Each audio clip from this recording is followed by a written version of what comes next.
até hoje eu não consegui ver nenhum realizar nem 50% do seu plano de governo. Mesmo porque não são obrigados a realizar, são obrigados a apresentar. Hoje nós temos na política uma divisão entre direita e esquerda, onde as pesquisas mostram que a direita teria 40% dos votos e a esquerda 40% dos votos.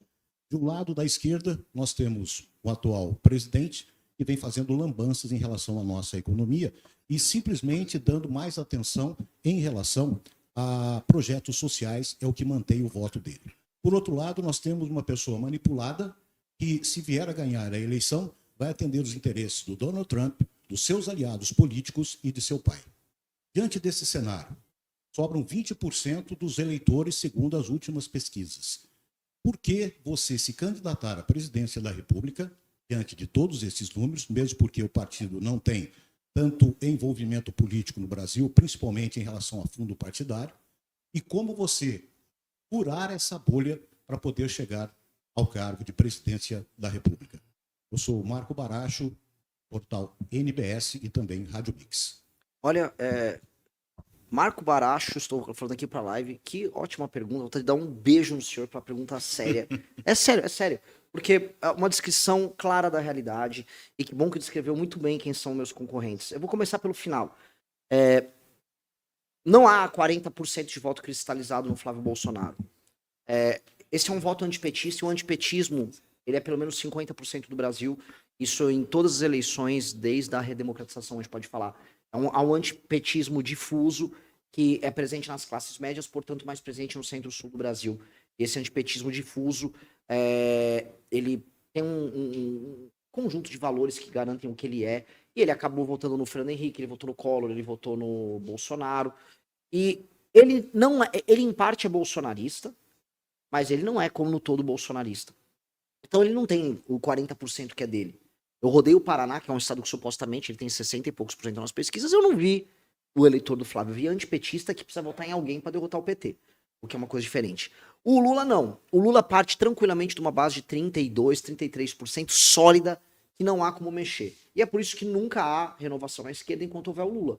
Porque esse eleitor não será alterado. Começou a alterar esse eleitor no Nordeste agora, porque as gerações mais novas no Nordeste não votam no Lula. E eu sei disso porque eu estive lá e eu estou crescendo no Nordeste. Eu estou crescendo pegando eleitor, inclusive, do Lula. Isso é uma notícia boa. Eleitor jovem, um menino jovem, uma menina que quer ter emprego, uma menina que tem medo de ser assaltada, ela não se vê contemplada pelas propostas do PT. Principalmente em lugares como o Ceará, em que o crime organizado está tomando as cidades das pessoas. As pessoas querem uma solução para isso. Então, há espaços na direita e há espaços à esquerda para você buscar pessoas novas que estão procurando um caminho eleitoral muito, muito diferente. Então, essa é uma eleição que, caso e não vai ser o Ratinho, não vai ser Zema, não vai ser ninguém, sou eu. Se eu tiver espaço, eu serei capaz de fazer isso. Por quê? Porque diferente da turma do Flávio, não, desculpa, do Caiado, Zema, Ratinho, eles são puxa-sacos do Flávio. Então, como é que eles vão mostrar para esse eleitor antipetista que o Flávio é ruim? Eles querem imitar o Flávio. Eles querem falar que eles são mais bolsonaristas que o próprio Bolsonaro. Eu gosto mais do Jair do que o Flávio, que é filho dele. No fundo, eles são isso. Você não vai conseguir substituir os caras sendo puxa-saco. É uma coisa é uma coisa meio humilhante, sabuja. Tanto que o Zema, ele quer ser vice do Flávio. E o Ratinho Júnior, coitado, ele nem sabe o que ele tá fazendo ali. Tá, inclusive, envolvido no escândalo do Banco Master. Aí eu vou agora chegar pro começo da tua pergunta. Né?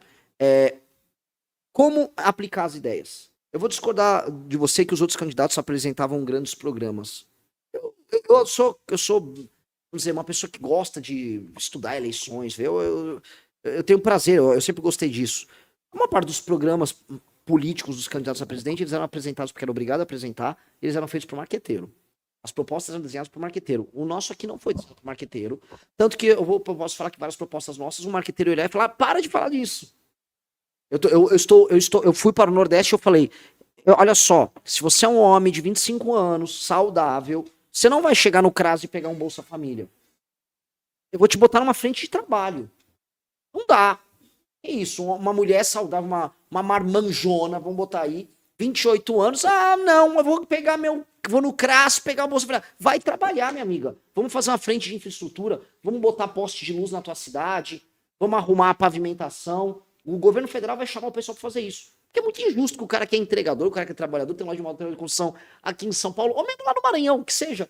Aí o cara vai, trabalha e fica lá um marmanjo de 25 anos, desculpe o termo, coçando o saco em casa com um dinheirinho que ele recebeu. Ele que vai trabalhar. Eu vou botar esse cara pra trabalhar. Eu vou perder o voto falando isso. Mas eu prefiro perder o voto falando isso, mas falar isso. Eu tenho certeza que isso também vai ressoar no coração de muita gente. Então, nossas propostas são propostas. Aí, como executar? Primeira coisa, se eu ganhei a eleição, o que isso significa? Que eu convenci as pessoas disso. Se eu convencer as pessoas disso, não apenas eleger uma bancada grande, como os deputados do Centrão e do próprio PL, direita como todo, vão se eleger com a minha agenda, porque foi a agenda principal da eleição. Por uma questão lógica, eu já vou ter uma bancada.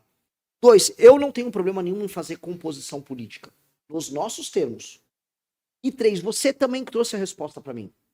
Veja, você falou, tá começando a cair a casa dos deputados por conta do orçamento secreto. Vamos dar um nome aos bois, o Flávio Dino vai pegar uns 70 deputados. Eu tenho essa informação, inclusive de bastidores. O Flávio Dino esperou todo mundo ficar roubando como se não houvesse amanhã com orçamento secreto, guardou e agora eles vão lá pegar um por um.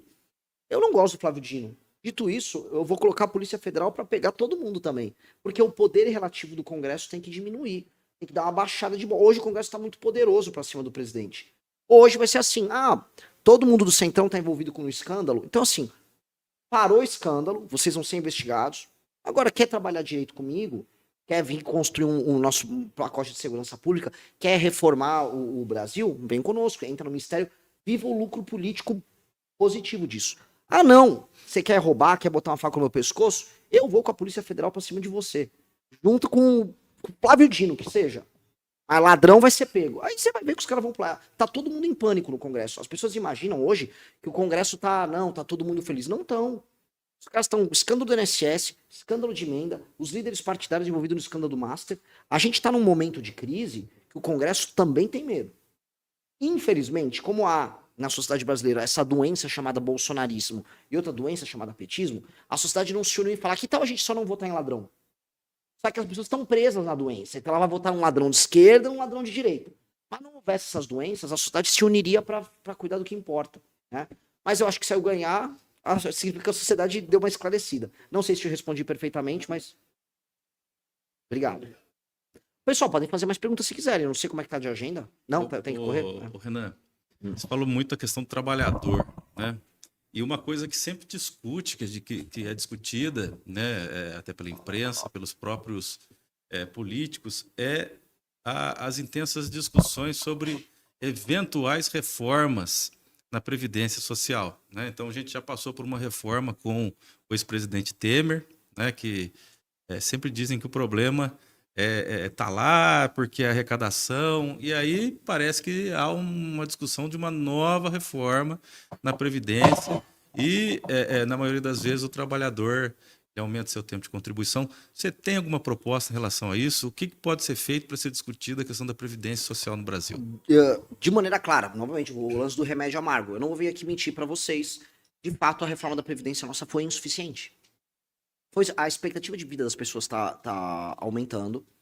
Você tem muitas pessoas que estão recebendo Previdência sem ter contribuído.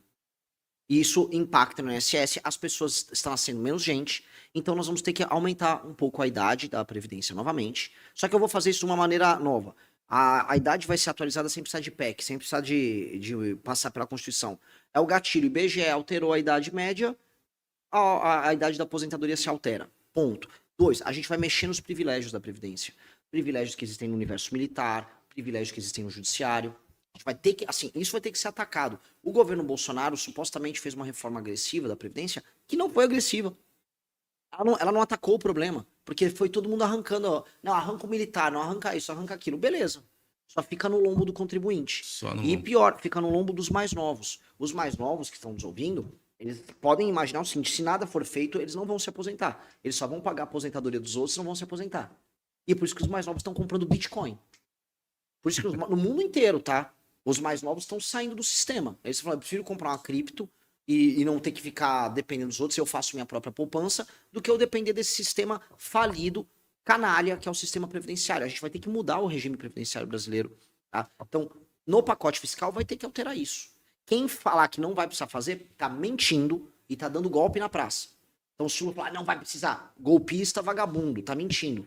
Se o Flávio falar que não vai fazer, golpista, vagabundo, tá mentindo. Vai precisar. deveria ter resolvido já lá no Bolsonaro. Mas o Bolsonaro não quis resolver.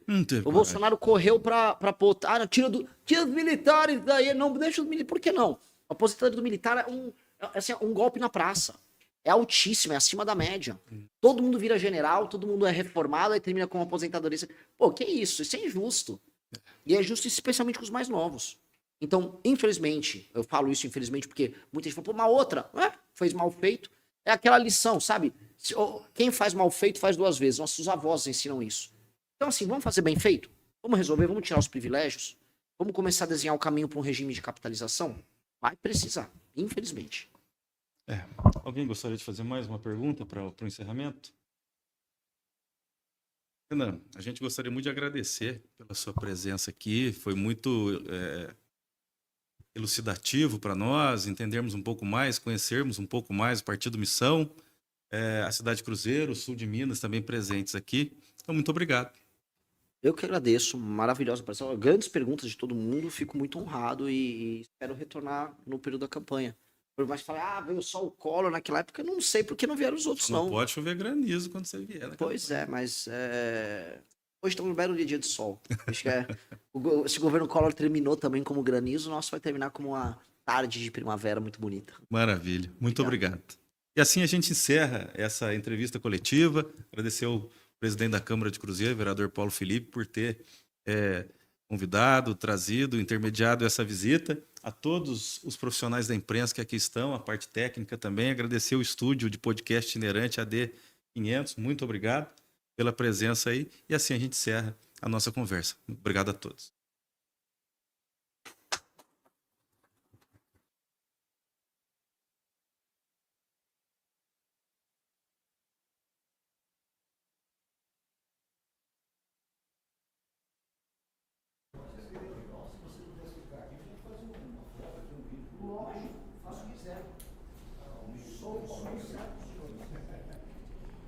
Você rolar no... Você rolar, né?